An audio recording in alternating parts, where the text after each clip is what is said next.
Welcome to an instant reaction edition of Andy and Ari on 3 presented by BetMGM. And we are at the Cotton Bowl where Texas players are getting a gold hat right now. Is that real gold? I believe it is real gold. Everything's golder in Texas. Man, okay, so not that entertaining of a game, but I think a revelatory one. Well, a lot happened. There's a lot going on. And there's a lot to process from this game because we came into this thinking Oklahoma could knock Texas out of the college football playoff. Oklahoma could set itself up for a CFP run. Now, Texas is still alive. Yes. Life support, but still alive. And showed a lot of promise for the rest of the season because you saw some of the issues that had plagued the offensive line early in the game. You saw Arch Manning deal with those effectively. You saw the line get better as the game went on. Yeah. Andy, I think you made the right point in the middle of the game. And I think that it's very easy to pile on Arch Manning. This isn't a discussion or relitigation about whether or not he's lived up to the hype, but I thought he played a really functionally good game. He played a great game with what he was dealing with. Because he was dealing with a ton of pressure early on, and he didn't create any disasters. He didn't make it any worse, and in fact got them out of trouble a bunch of times. And then as the blocking got better, the offense got better. I think Steve Sarkisian called a better game for Arch than he has, where there was a lot of quick game. There were some screens. There were some things that used Oklahoma's pressure against them. Now, we would be remiss because here's the difference between this week and the Florida game last week. Texas's defense shut Oklahoma down. Against Florida, Florida was moving the ball consistently. The Texas offense couldn't really get in a rhythm. Today, the Texas offense was getting the ball back very quickly because the defense was getting it back for them. Yeah. And I think in the first half, Andy, it was kind of easy to, isolate Texas as their offensive line isn't blocking very well, and they don't have a Xavier Worthy type player who you can take a 4-yard pass to the house. And I thought that as the game went on, you would anticipate that the exact opposite of what did happen would happen, which is that Oklahoma and their defensive line would continue to overwhelm the offensive line. Arch Manning would be limited in his ability to get it out to players that can make things easier and all those things. And Texas ended up wearing down Oklahoma. Oklahoma, as the game went on, became less, fundamentally sound. They started making mistakes. The pressure was building. John Mateer obviously didn't play very well. I don't know if that reason is because he was injured or anything else. I don't necessarily think it was because he was injured. Didn't look like there was anything wrong with the way he was throwing the ball. He certainly wasn't afraid to run the ball. It just looked like there wasn't anybody open, and he was just throwing it up for grabs. There were 3 interceptions, and one was a deflection. One bounced off a receiver's hands, but he threw it behind the receiver. Behind him, yeah. And then another one he just threw up for grabs at the end of the first half. And Brent Venables will have to answer for how he handled the end of the first half, but it didn't really matter because they wouldn't get in the end zone all day. So they could have kicked that field goal. They still would have lost. Yeah, and I think that part of the reason why we thought Oklahoma would cover this game is because I thought we would get more out of their offense. Yeah. Because you got nothing from them at all. No, and that's the thing. And this is the part that we overestimated. We overestimated how much difference Mateer would make when they played a really good defense. And we thought, okay, Auburn's a pretty good defense, but maybe Auburn's not as good of a defense as Texas. And the rest of the way, Oklahoma's schedule is absolutely brutal.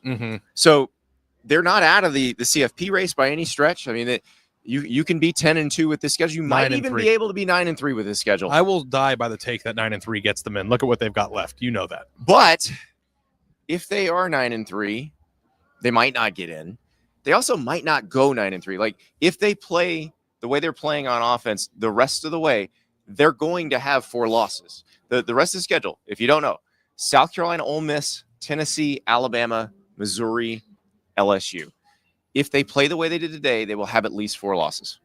No question. I don't think I came away from this game feeling like either of those 2 teams could win the national title this year. I think it's a fair thing to say. That said, that doesn't mean that Texas can't start feeling better about itself. Well, and that's the thing.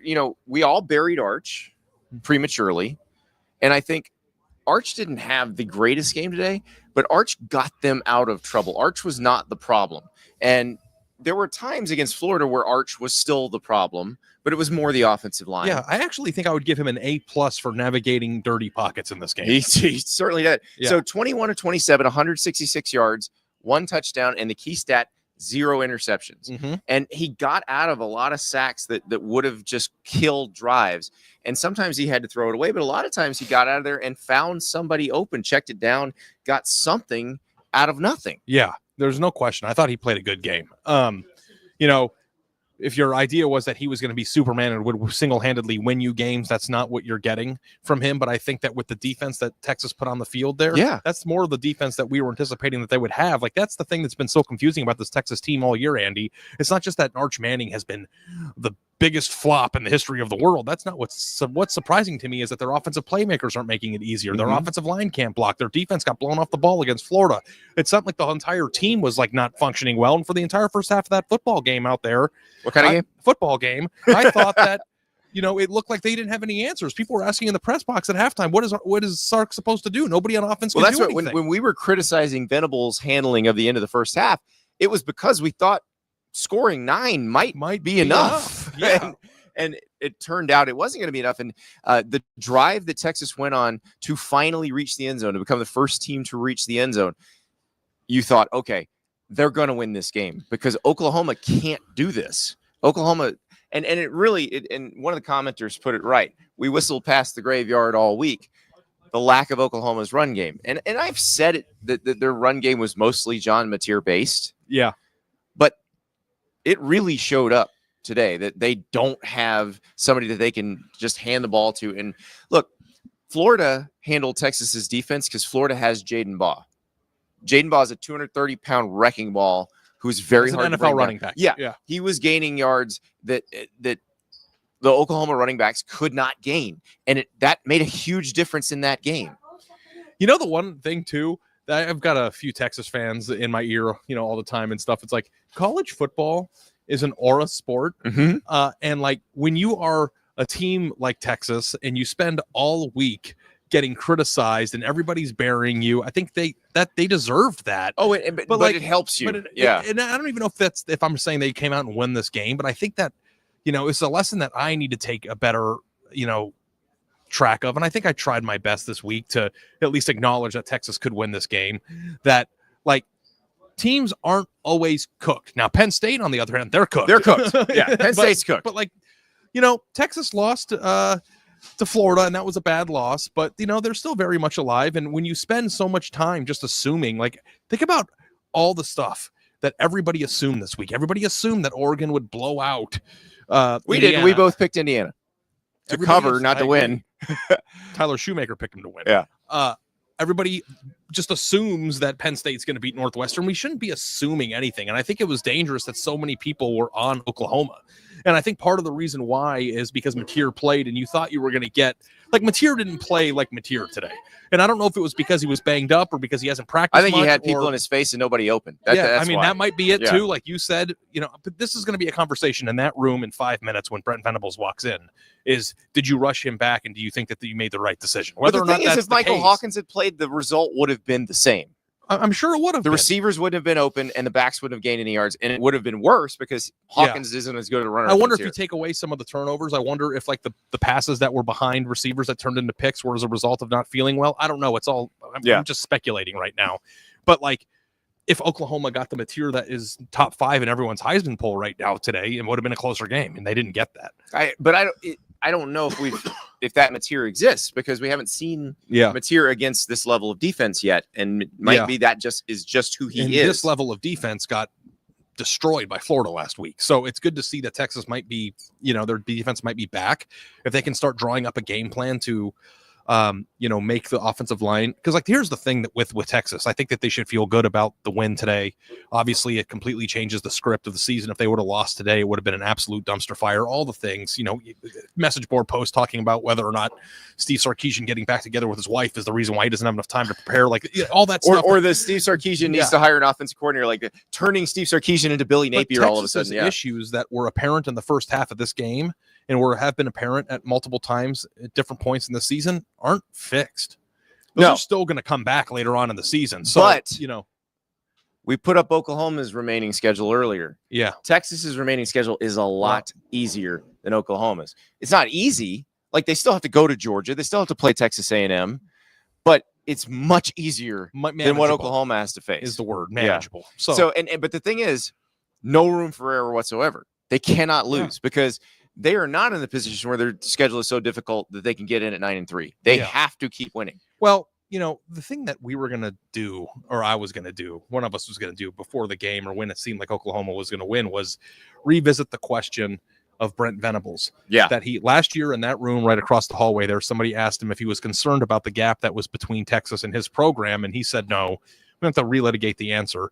But my question to you is, how should Oklahoma fans feel about Brent Venables right now? The gap manifested itself out there. The gap happened again. Because it wasn't John Mateer necessarily. Like, if your offensive line blocks better, if your backs break more tackles, if your receivers get open, then you win the game. Okay. And that is, you don't have as talented a roster as they have. Yeah. At least this game was competitive, but then as the game went on, it started to feel like last year. It did. And it felt hopeless after Texas scored that touchdown. It was only 13-6. Yeah. It was a one possession game. It felt hopeless at that point for Oklahoma. Yeah. Because I think that the entire thought process about BV in Oklahoma this year was, they're not supposed to go win the national title this year, but you want to see market improvement. You want to see them play a close game. Remember we used to say, play Texas, you can lose that game, play them close, and you still have your entire season ahead of you. Would you consider that game being played close? No. And that's the problem is like when you are struggling with Texas's pass rush, you're going to go play South Carolina next week. Dylan Stewart is an alien. You may be dealing with something similar. You may be dealing with something similar next week. You're going to be dealing with something similar against Missouri, something similar against LSU, something similar against Alabama. Yeah. I mean, look at what Alabama did today. Yeah. Alabama went to Missouri and won an incredibly tough game. Yeah. So that's what Oklahoma faces is an absolute gauntlet. And it's interesting because Texas, again, their backs are against the wall, but I actually feel like Texas has a better chance of making the college football playoff than Oklahoma does. Yeah, probably because of Texas's schedule. It's more manageable. Now you got to go to Athens and win against a team you couldn't beat twice last year. Texas is better. Their extra losses against Ohio State. Yep. They have a head-to-head win over Oklahoma, and they, I don't know how you could say with a straight face that Oklahoma. Well, I'm not talking about if they are competing head-to-head for the spot. I'm talking about more likely in general. Yeah. But still, both scenarios, Texas has the advantage. Yeah. So yeah. Well, I tell you what, it was hopeless when they scored the touchdown. And Niblett with the punt return was the end. That was the dagger. Yeah, once we saw him running down the sideline, it was over. And that's the thing. Like, Texas needed something like that. They needed a big special teams player, an athlete being a better athlete They're than going to everybody need else. that all year. They need people to step up and turn average plays into great ones. They need to lift up Arch. Their defense needs to get stops. They need to create turnovers, and they need to score on But I special will teams. say, for as much as we buried the Texas offensive line, and it was shaky early in this game, tightened up, it was better as the game went on. And I think it may be that Steve Sarkisian has figured out how to call the game a little bit better based on what he has. I'm also very curious, too, of what this does to propel Texas moving forward in terms of confidence, what this does to propel Arch Manning's play. To get a win in a rivalry game, you know how important that is. Mm-hmm. A Texas fan will tell you great players perform in games, like legends play. Legends perform in this game. And, I don't know that Arch Manning did anything out there that would make him a legend, other than win it. But, confidence in a young player and doing good things against I still think that Oklahoma's a quality team. Right. I think that that's a good thing. So Texas I don't know that they're a top 10 team by any stretch of the imagination, but they certainly have their chance to play back into it. And we will see if they can, and we'll see if Oklahoma can hang on. That's the best part of all this. It's not over yet. Context. Not over for Texas. Not over for Oklahoma. Texas survives. Oklahoma's back's probably against the wall now. We'll see how it plays out the rest of the way.